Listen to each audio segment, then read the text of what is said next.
ஓம் சக்தி. என் அன்பு தங்க பிள்ளையே, இந்த உலகத்தில் வாழும் அத்தனை பிள்ளைகளுக்கும் உயிர் மீது அதிகமாக ஈடுபாடு இருக்கும். ஆம், நான் உயிர் வாழ வேண்டும். என் குடும்பத்தில் உள்ள அனைவரும் சந்தோஷமாக இருக்க வேண்டும். அவர்கள் சந்தோஷமாக இருப்பதற்கும் நான் சந்தோஷமாக இருப்பதற்கும் என்ன வேண்டுமானாலும் செய்யலாம் என்று என் மனதில் தோன்றும். என் மனதில் தோன்றும் அத்தனை விஷயங்களையும் செய்து கொண்டுதான் நானும் மகிழ்ச்சியாக வாழ்ந்து கொண்டிருக்கின்றேன் என்று சொல்லும் என் பிள்ளைகள் ஏராளமானோர்.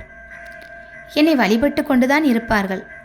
ஆனால் அவர்களுக்கோ அவர்கள் வாழ்க்கையில் முன்னேற வேண்டும் என்றால் தவறான பாதை இருந்தால் கூட அந்த பாதையில் சென்றால்தான் முன்னேற்றம் கிடைக்கும் என்றால் சற்றும் யோசிக்காமல் அந்த பாதையில் சென்று விடுவார்கள். அது தவறானது என்று தெரிந்தும் எதற்காக செல்ல வேண்டும்? ஏனென்றால் உங்கள் மனதில் தோன்றுவது ஒன்றுதான். நாங்கள் உயிர் வாழ வேண்டும் என்றால் என்ன வேண்டுமானாலும் செய்யலாம். எங்கள் வாழ்க்கையில் முன்னேற்றம் வர வேண்டும் என்றால் நாங்கள் எதை வேண்டுமானாலும் செய்யலாம். அதைத்தான் செய்து கொண்டிருக்கின்றோம் என்று சொல்லும் பிள்ளைகள்தான் இருக்கிறீர்கள்.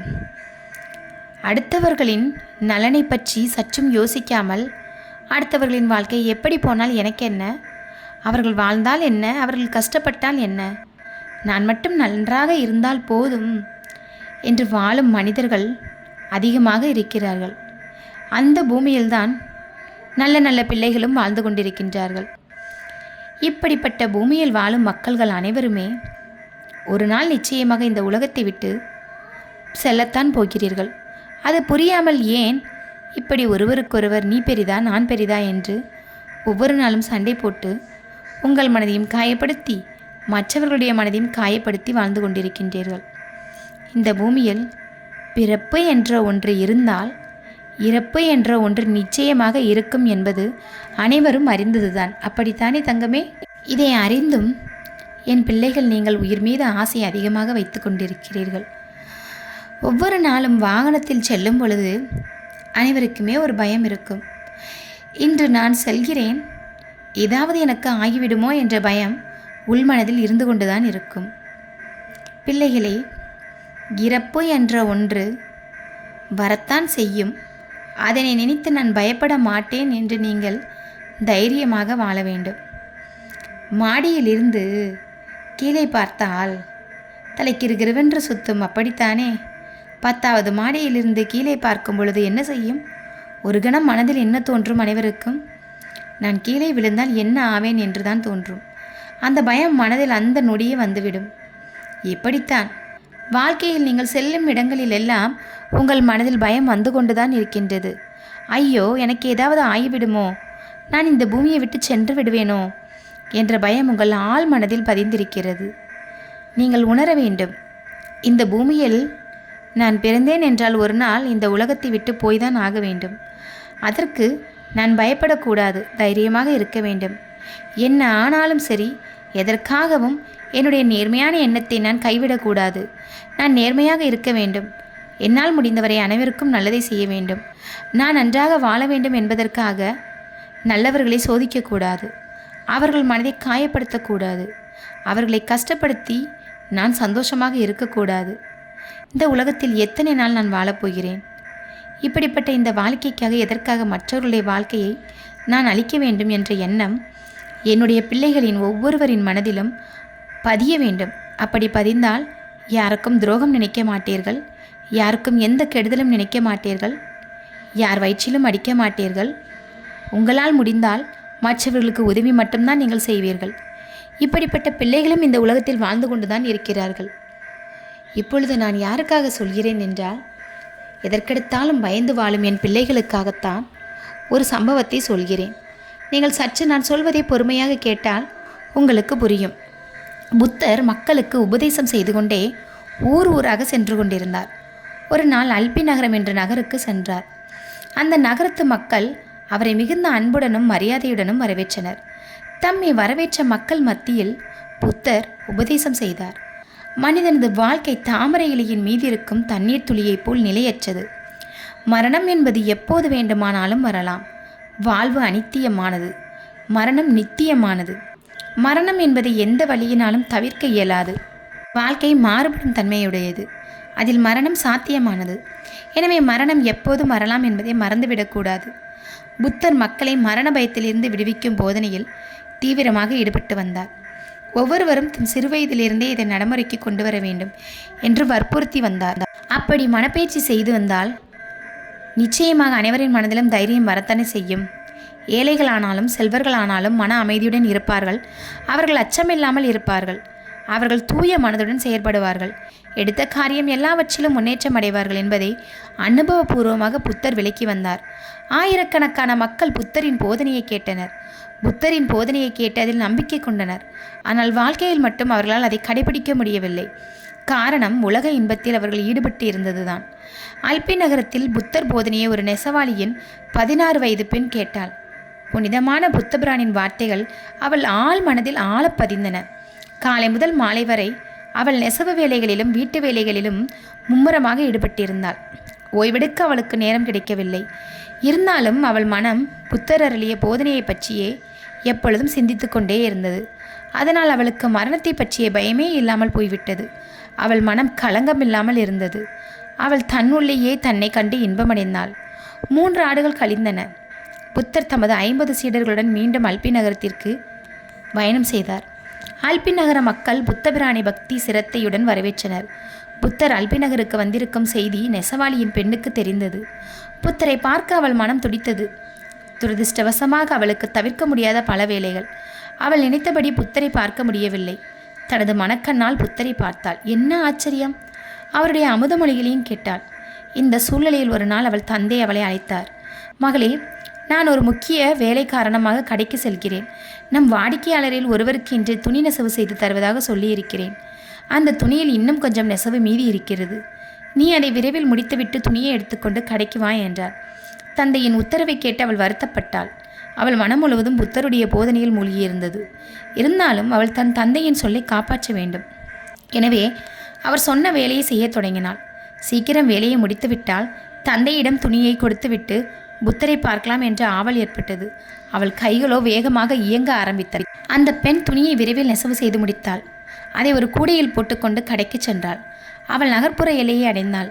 அங்கு மிகப்பெரிய வெட்டவெளியில் ஏராளமான மக்கள் கூடியிருந்தனர். புத்தர் பிரான் ஒரு மேடையின் மீது கண்களை மூடிய வண்ணம் அமர்ந்திருந்தார். கூட்டம் புத்தரின் போதனையை கேட்கும் ஆவலோடு அவருக்கு முன்னால் அமர்ந்திருந்தது. புத்தர் அமைதியாக இருந்தார். கூட்டமும் அமைதியாக இருந்தது. அந்த இடம் முழுவதும் அமைதியாக நிச்சயமாக காட்சியளித்தது. புத்தரின் ஒளிமிகுந்த அழகான முகத்தை பார்த்தவுடனே அந்த பெண் பரவசமடைந்தாள். அந்த சமயம் புத்தர் தம் கண்களை திறந்தார். அவள் முகத்தை அன்புடனும் அனுதாபத்துடனும் உற்று நோக்கினார். அடுத்த கணம் அவள் தன் கையில் இருந்த கூடியை கீழே வைத்துவிட்டு புத்தரை அணுகி அவரது திருப்பாதங்களில் வீழ்ந்து வணங்கினாள். அவரது ஒளிமிகுந்த முகத்தை பார்த்தாள். கூட்டத்தில் நிலவிய அமைதியை கலைத்து கொண்டு புத்தர் பேசினார். மகளே, நீ எங்கிருந்து வருகிறாய்? எனக்கு தெரியாது என்றாள் அவள். மகளே, நீ எங்கே சென்று கொண்டிருக்கிறாய் என்று மீண்டும் கேட்டார். தெரியாது. உனக்கு தெரியாதா? சுவாமி, எனக்கு தெரியும். உனக்கு தெரியுமா? சுவாமி, எனக்கு தெரியாது என்று அவள் பதில் சொன்னாள். புத்த பெருமான் அந்த பெண்ணிடம் 4 கேள்விகளை கேட்டார். அந்த பெண்ணின் முரண்பாடான பதில்களை கேட்டதும் கூடியிருந்த மக்கள் வியப்படைந்தனர். அவள் புத்தபிரானை அவமதித்து விட்டதாகவே எண்ணினார். அவள் ஒரு அகங்காரமுடைய பெண் என்று நம்பினர். கூட்டத்தில் சலசலப்பு ஏற்பட்டது. நெசவாளியின் மகள் மரியாதை தெரியாதவள். தன் மனம் போனபடியெல்லாம் புத்தரிடம் பேசுகிறாள். எவ்வளவு தைரியம் அவளுக்கு என்று ஒன்றுக்கும் உதவாத பெண். ஏதோ தான் பேசுவது சரி என்று நினைத்து கொண்டிருக்கிறாள் என்று அவளை சிலர் கண்டித்தனர். புத்தர் கூட்டத்தை அமைதிப்படுத்தினார். மீண்டும் அந்த பெண்ணிடம் கேள்வி கேட்க ஆரம்பித்தார்.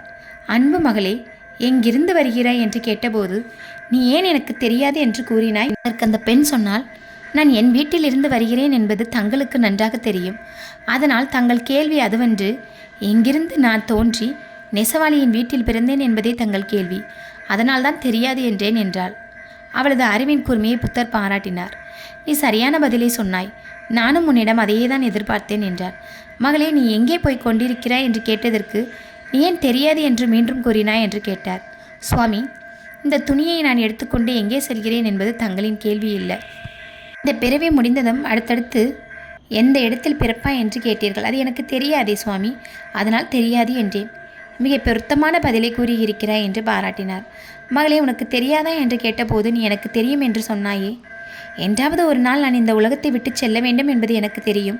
அதனால் தான் தெரியும் என்று கூறினேன் என்றாள். நீ சரியான பதிலை சொன்னாய்.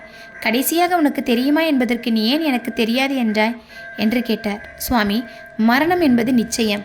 அது எந்த நாள், எந்த பொழுது, எந்த கணம் வரும் என்பது எனக்கு தெரியாது. அதனால்தான் எனக்கு தெரியாது என்றேன் என்றாள்.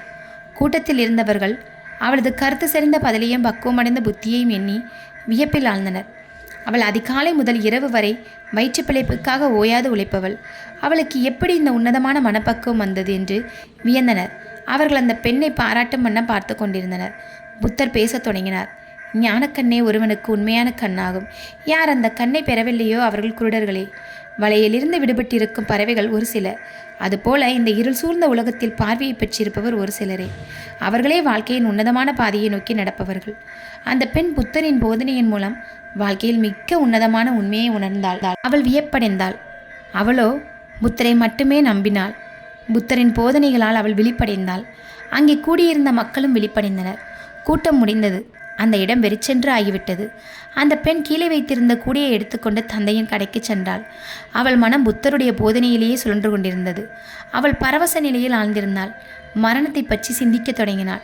இடைவிடாது சிந்தித்தாள். அவளுக்கு இந்த உலகத்தின் நிலையற்ற தன்மை விளங்கியது. தந்தையின் கடையை அடைந்தாள். அவர் தரையில் வேலை செய்த நிலையிலேயே தூங்கி கொண்டிருந்தார். தந்தையின் தூக்கம் கெடாமல் கூடியே கீழே வைத்தாள். அப்போது எதிர்பாராமல் கால் தடுக்கி தரையின் மேல் விழுந்து விட்டாள். அவள் விழுந்த ஓசை கேட்டு விழித்து கொண்ட தந்தை தூக்க கலக்கத்துடனேயே மகளை கவனியாது வழக்கம்போல் தரையை இயக்கத் தொடங்கினார். ஆஹா, என்ன கொடுமை! தரையில் இருந்த கத்தி போன்ற கூர்மையான பகுதி வேகமாக அவள் மார்பை குத்தியது. குத்திய இடத்திலிருந்து ரத்தம் பொங்கி எந்திரத்தின் மீது வழிந்தது. அவளுடைய உயிரோ பிரிந்தது. உயிர் பிரிந்த அவள் முகம் சந்திரனைப் போல களங்கமில்லாமல் இருந்தது. அந்த முகத்தில் ஒளி வீசியது. தம் கைகளாலேயே தம் மகள் இறந்ததைக் கண்டு இதயமே வெடித்தது போல கதறினார் தந்தை. மிகுந்த துக்கம் காரணமாக அவருக்கு பைத்தியமே பிடித்துவிடும் போலிருந்தது. அவர் புத்தபெருமானிடம் சென்று அவர் பாதங்களில் விழுந்து வணங்கினார். ஆரம்பமும் முடிவும் இல்லாத துன்பத்தை நீ உன் பழைய பிறவிகளில் அனுபவித்திருக்கிறாய். அந்த துன்பம் கடலுக்கு சமமென்றால் இப்போது உன் மகள் மடிந்ததனால் ஏற்பட்டிருக்கும் துன்பம் ஒரு துளி நீருக்கு சமம். மரணம் சாத்தியமானது அல்ல, மரணம் சத்தியமானது. மனதை திடப்படுத்திக்கொள், உன் காரியத்தில் ஈடுபடு என்றார் புத்தர். புத்தரின் அருள்வாக்கு நெசவாளியின் உள்ளத்தை ஆழத் தொட்டது. சுவாமி, உலக கவலைகளிலிருந்து என்னை மீட்டு அருள் புரிய வேண்டும் என்று வேண்டி புத்தர் காலடிகளில் மீண்டும் விழுந்து வணங்கினார். புத்தர் அவரை தம் சீடராக ஏற்றுக்கொண்டார். இந்த சீடரும் அவரது பெண்ணும் புத்தரிடம் வைத்திருந்த பக்தி அவர்களை கடவுளை உணர்ந்து அனுபவிக்கும்படி செய்தது. இவர்கள் வாழ்வு கடவுளை அறிய முயலும் எல்லோருக்கும் ஒரு படிப்பினையாகும். இதைத்தான் உங்களுக்கு நான் சொல்கிறேன். எங்கள் பிள்ளைகள் அனைவருமே எதை நினைத்தும் வருந்தக்கூடாது. வாழ்க்கையில் என்ன நடந்தாலும் சரி, அதனை நினைத்து கவலைப்படக்கூடாது. அது துக்கமாக இருந்தாலும் சரி, அது இன்பமாக இருந்தாலும் சரி, அதனை நினைத்து ஒரு நொடியும் நீங்கள் கவலைப்படக்கூடாது. என்ன நடந்தாலும் சரி, நடக்கட்டும், பார்த்து கொள்ளலாம் என்று நீங்கள் நினைத்து கொள்ள வேண்டும். உங்கள் வாழ்க்கையில் நீங்கள் நினைத்தது நடக்கவில்லை என்றால் அதனை நினைத்து கூட நீங்கள் ஒரு துளியும் கவலைப்படக்கூடாது. எப்படி நடக்க வேண்டும் என்று இருக்கிறதோ அப்படித்தான் நடக்கும். அதற்காக ஏன் வீணாக வருந்தி உங்களை நீங்களே துன்புறுத்தி கொள்கிறீர்கள்? பிள்ளைகளே, மரணம் என்பது ஒரு நாள் நிச்சயம் வரத்தான் செய்யும். அந்த மரணத்தை நினைத்து கூட நீங்கள் பயப்படக்கூடாது என்பதற்காகத்தான் இந்த சம்பவத்தை நான் உங்களுக்கு சொன்னேன். என்னதான் நான் சொன்னாலும் உங்கள் மனதில் புரியவே புரியாது. நீங்கள் எப்பொழுதும் போலதான் வாழ்ந்து கொண்டிருப்பீர்கள். இருந்தாலும் திரும்பவும் சொல்கிறேன், உங்கள் வாழ்க்கையில் எதை நினைத்தும் வருந்த வேண்டாம், எதை நினைத்தும் பயப்பட வேண்டாம். நான் சொல்வது உங்களுக்கு புரியவில்லை என்றாலும் உங்களுக்கு தெரிந்தது ஒன்று. நிச்சயமாக பிறப்பு என்ற ஒன்று இருக்கும் பொழுது அனைவரும் இறக்கத்தான் செய்கிறார்கள் என்பதை நீங்கள் கண்கூடாக பார்த்து கொண்டிருக்கிறீர்கள். இப்படி பார்க்கும் உங்களுக்கு நிச்சயமாக புரிந்திருக்கும். இறப்பு என்பது அனைவருக்கும் உண்டு. அதனை அனைவரும் கடந்துதான் ஆக வேண்டும் என்பது. இப்படிப்பட்ட இந்த உலகத்தில் எதற்காக போட்டி, பொறாமை, கோபம் என்று வாழ வேண்டும்? இருக்கும் வரை அனைவரையும் சமமாக பார்த்து அனைவருக்கும் உங்களால் முடிந்த நல்லதை செய்து அனைவரின் மனதிலும் நல்ல பெயரை நீங்கள் வாங்கிக் கொள்ள வேண்டும். யார் மனதையும் துன்புறுத்தாமல், யார் மனதையும் காயப்படுத்தாமல், யாருக்கும் கெடுதல் செய்யாமல் உங்கள் வாழ்க்கையை நீங்கள் வாழ வேண்டும். அப்படி ஒரு வாழ்க்கையை வாழ்ந்து பாருங்கள். நிஜமாக உங்கள் வாழ்க்கையில் அதைவிட இன்பமான ஒரு நொடி எப்பொழுதும் வராது. இன்பத்தை காண வேண்டும் என்று நினைத்தால் நான் சொல்லும் வழிகளை பின்பற்றுங்கள். உங்கள் வாழ்க்கையில் இன்பம் எப்பொழுதுமே நிரந்தரமாக இருக்கும்.